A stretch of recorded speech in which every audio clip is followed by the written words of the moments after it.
But when you look at Bitcoin, the Bitcoin dominance chart, you can actually pretty clearly see, where alt season is and where Bitcoin season is, right? So alt season is essentially these areas right here where Bitcoin dominance is aggressively dropping, and that's alt season. Bitcoin season is where Bitcoin dominance is just generally trending higher. And that's something we've essentially been in now for the last 3 years. My expectation from here, 60% was always my target. So I don't really feel like it has to go higher. But one of the reasons it very well could go higher is we still do actually have alt Bitcoin pairs historically off their lows, off their historic lows. So if you look at total 3 minus USDT divided by Bitcoin, normally they retrace back to around, let's call it 25% of Bitcoin's market cap down here. And, right now they're at 0.39. And we actually saw a very similar rally by alt Bitcoin pairs in mid-November of 2020 as well.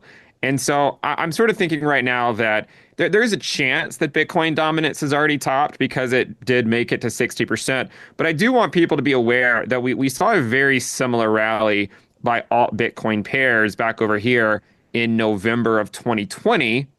And then in December of 2020, we saw one final drop by altcoins on their Bitcoin pairs. So that would correspond to potentially one final surge in Bitcoin dominance. And then one last thing about it is, I do think it makes a lot of sense to look at Bitcoin dominance excluding stablecoins. And this is basically a chart that approximates that. And so these are the two paths that I would think about for Bitcoin dominance. One path is where the top is already in, and it just kind of hangs around these highs for a couple more months. By the way, excluding stablecoins, the target was around 65%, right? So it's 60% including stables, 65% excluding stables. So I think one option is it just kind of hangs out around these levels for the rest of the year and then goes down in 2025. Or you could see sort of a pop by above this wedge, and then it goes down in 2025. And I think either of those two scenarios are somewhat equally likely at this point.